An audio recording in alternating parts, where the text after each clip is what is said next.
Welcome, Perry. And as you're probably all aware, Perry is the inventor and founder of Kickstarter. One of the more remarkable things in terms of how we've changed, how we fund creative projects, and a recently established Delaware benefit corporation, and about a year as a B Corporation. And actually, yes.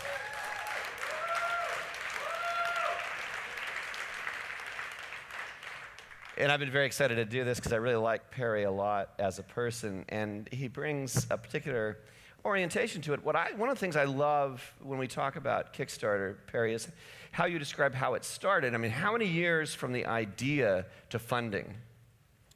Well, to launch, hello everybody. I'm glad to be here. So it was an idea that originally I had in probably late 2001, early 2002, when I was living in New Orleans, where I was working on music at the time. And Kickstarter launched in April of 2009. So it's about, a good 7 years or so between the light bulb moment and the launch. A few of those years were kind of, I didn't pursue it. I thought, great idea. I went back to my normal life of working on music. But the idea was really powerful, and it kind of stuck with me. And after a few years, when I decided I was going to try something new and move back to New York, I decided to pursue it. And then, work towards figuring out, how does one build a website? How do you do this? I wasn't in the field. I had a kind of a sense of what it would feel like and be. And then I met my two co-founders, Yancey Strickler and Charles Adler. And then for a few more years, 2006, 2007, 2008, we kind of tried to get it going. We raised a little money from friends and friends of friends. How much? Probably, less than $150,000. That took over a year to raise. And from how many people, roughly? It's probably close to 10 people. And then, you kind of, a lot of you make every mistake in the book, and then if you survive, you get to open the doors, and that happened in April of 2009. Yeah. And so to date, do you know how much funding has flowed through Kickstarter? Yeah, I think we're around $2 billion having been pledged to creative projects.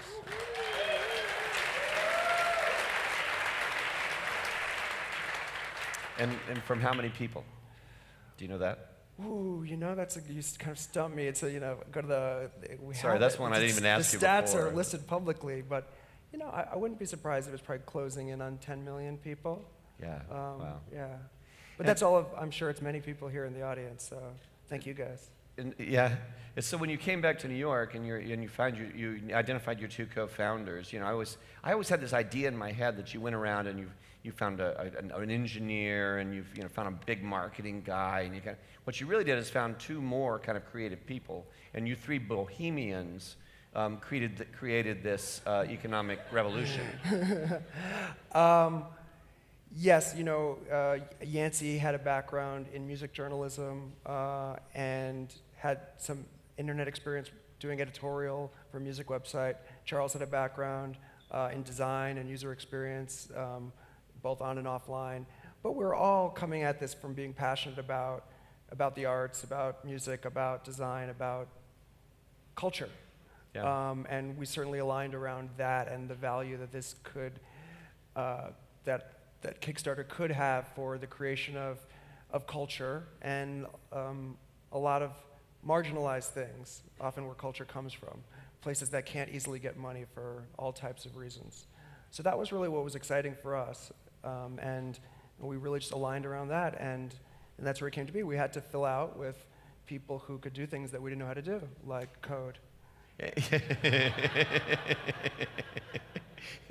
And so motivated in the way you were, are you telling me that the three of you never got half drunk and sat around talking about what kind of boat you were going to buy when you were really rich? Yeah, not really. I don't think any of us, really that was our goal, or I think any of us have that as a vision of that's what a successful life is. So, we're all coming from, middle-class backgrounds, and I think that, we were all kind of excited about helping projects come to life, and that would be something that we knew friends of ours would use, and a lot of people we knew would use from the communities that we came from. And we assumed that if that works, good things will happen, but there was never a number, there was never a goal to start this to make money as an end goal. And it was just a natural fit with the three of us. And that's how it's been. You have actually said to me that you actively do not want ever to have so much money that you know you'll never need to work again. I asked you that specific question once, and you said, no, that wouldn't be... I mean, it gets theoretical. I think what I'm trying to say is...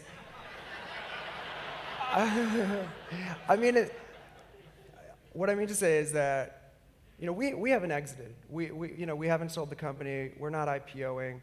So the scale of... Internet companies seem to have such a massive scale, and you see these numbers around of billions of this and billions of that. That's not where we are. I mean, we're not there. That's not the type of business we're building. So it's on a much, much more modest scale. And we hope to be able to reward investors and employees and ourselves through having, dividends and kind of classic business model type stuff. Yeah. And hopefully that stuff will start soon. And you don't have an investor who's pressing you to go in that direction, to turn it into a juggernaut. I think we, from the beginning, knew that we didn't want to go down those traditional startup pathways, which is you try to build a massive company to either IPO or then another even more massive company acquires you. And those are the two classic venture startup world that you hear about, that we live in a lot of. Those are the paths. And the kind of be independent, not try to grow as big as possible, not try to maximize everything, there's less of a story around that, and it's a less popular pathway. I think we told that story to our investors when we started. We said, hey, we're not signing up for that. We're not signing up to make a ginormous thing. We're not signing up to IPO. We're not signing up to sell. So we think this is exciting. If you guys are interested in that and you're open to investing in like an independent business that we're going to do what we think is right, that's great. If not, we totally understand that's not your business model, and there's more than enough other companies for you guys to invest in. Are any of them venture capitalists?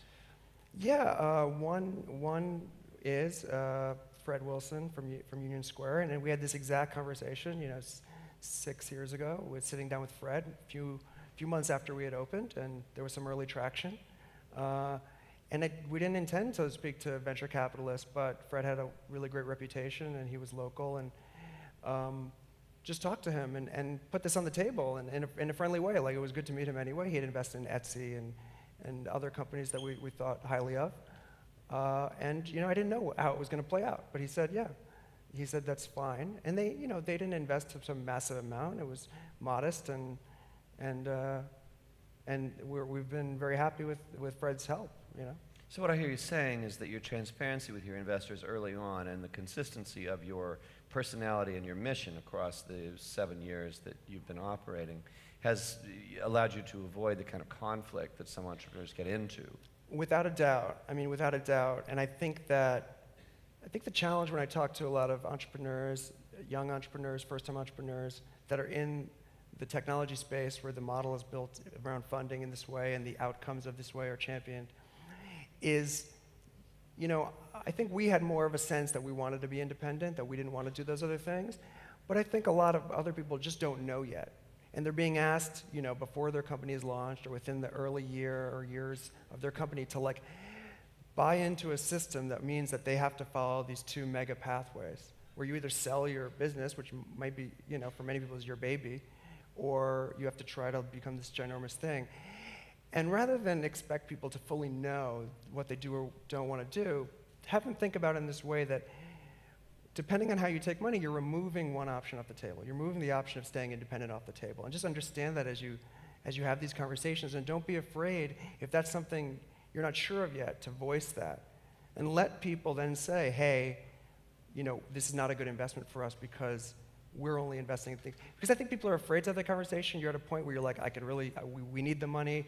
And you kick the can down the road, and then you have an investor, and you're married to these investors, and then then later you figure out the reality of the situation, which is that's what they're here to do. Do you think it was good that you were all kind of in your 30s and had a little bit of experience when you launched? Yeah, sure. I mean, Would you have handled it the same way when you were 22? Who knows? I mean, you look at the landscape now, right? I mean, it's like there's going to be like a third trimester fetus is going to launch a company with like a $50 billion valuation. So, I mean, it's hard to say. There's a lot to be said for doing it all kinds of ways. And when you talk to other tech entrepreneurs, do they secretly tell you they envy you, or do they think that you're crazy? It just depends what you want. I think that other people are happy to build businesses that are not the businesses that I would want to build, that they're going to build a large business and sell it, or to do other things where their priorities are different, and they may think what we're doing is anything from interesting to cute to irrelevant. Then there's people that I think that they do maybe notice that there's a flexibility that we have, an ability to be independent and make decisions serially about what we want to do because of the way we've kind of been very deliberate at each stage. And so obviously for friends that are entrepreneurs, people that I meet that feel stuck, which a lot of entrepreneurs often do, in situations where there's, all these different forces. And of course we've been there, but yeah, a lot of people, they find themselves in situations where you're like, I took a ton of money at a ton of valuation, and like I have all these employees who all expect to become really, really rich, and I feel this clock is really, really ticking on me. And it's a very pressurized situation that people find themselves in. So you've been a musician, a composer, a recording artist, a visual artist, a conceptual artist. Are you proud of Kickstarter in the same way you might be proud of a body of artistic work? Definitely. Yeah, definitely. I mean, the impact the internet is amazing. I mean, the impact you can have, the scale and the impact you can have doing something on the web it's just absolutely amazing.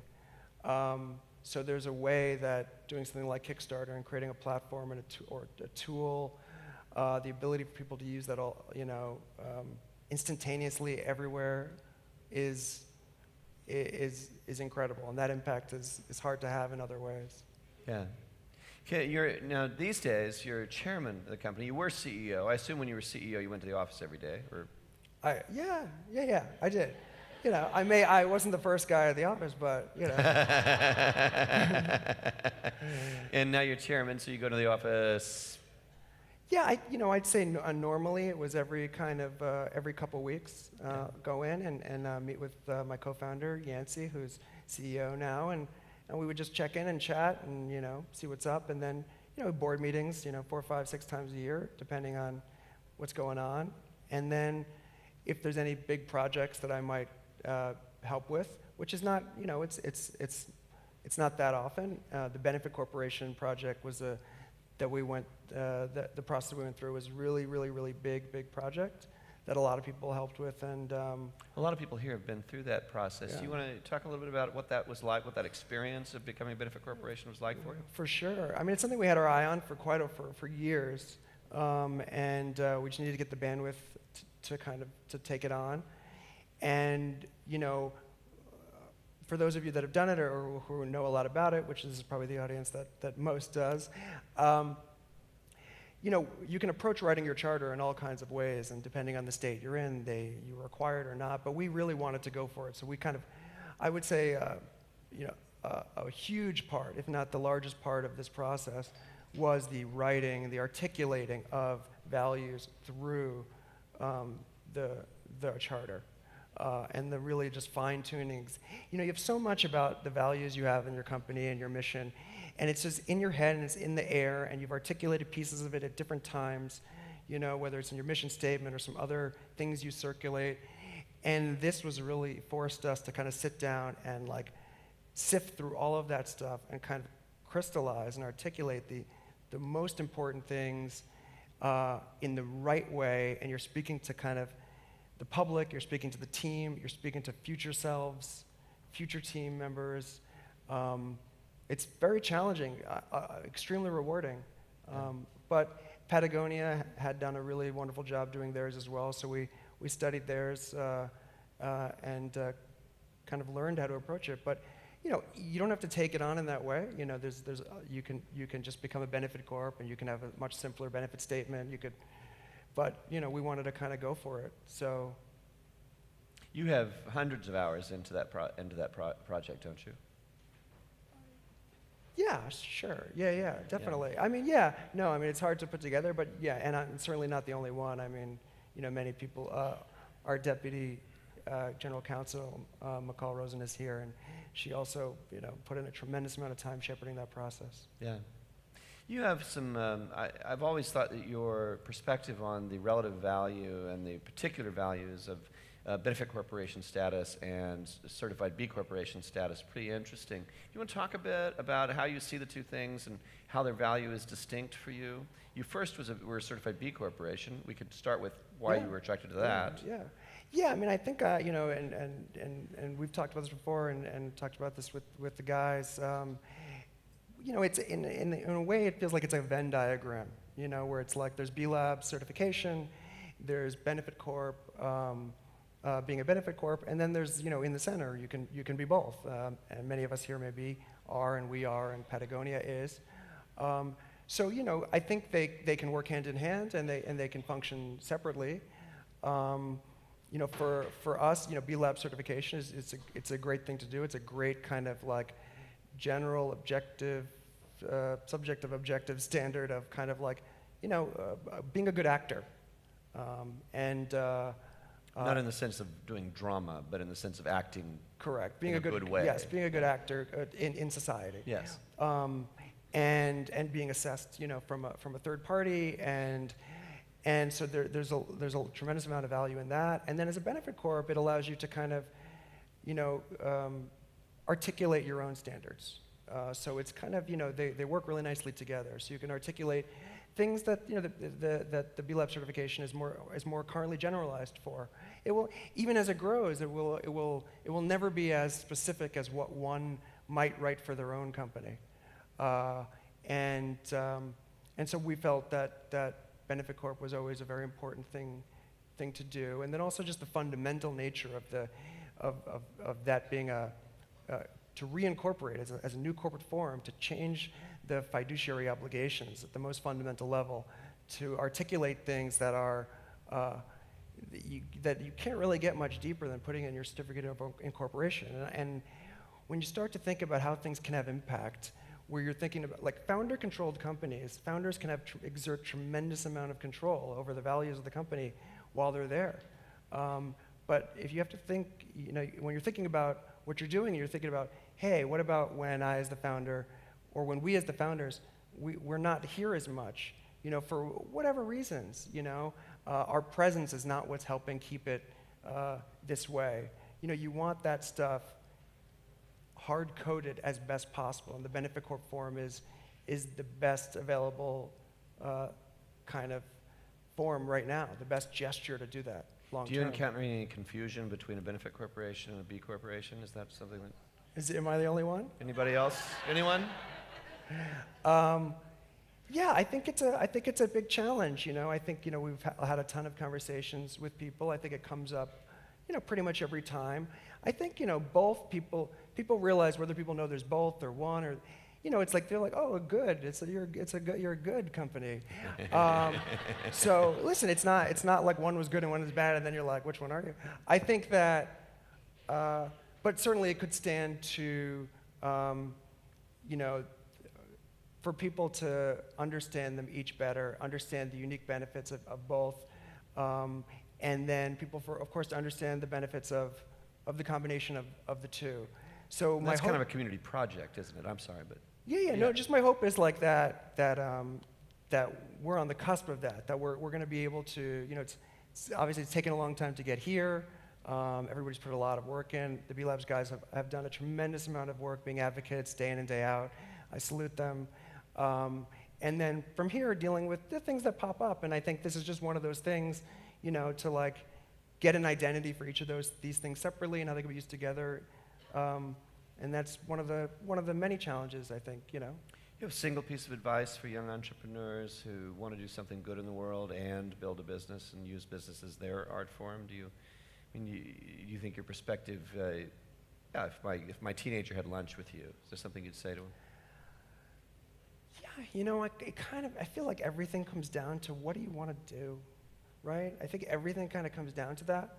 You know, you just have to you really have to ask yourself that, and then you have to be honest with yourself, and then you have to figure out how that's possible, and that's different for everybody. I think people get put in really pressurized situations, business, first-time entrepreneurship. I mean, listen, I've only really done it once in a way, but, you know, there's a million things going on. Then all of a sudden you have people you're responsible for, and then, you know, your life's, all the money in your life, if not dead, is already, there's a million pressure, and it's really hard to just stop because you're thinking about just like, how do we survive and all these other things. And I think you have to just make sure you don't shut that voice out, where you start to do things that like will lead you to shut doors where you can't get to what you wanted to do. Maybe you could build a really big business, but then you could be like, wait, this is not what I was trying to do. Or maybe you know, whatever, and it's different for everybody. I think that's the most important thing. Perry, thank you very much. This has been a lot of fun. For sure. Perry Chen.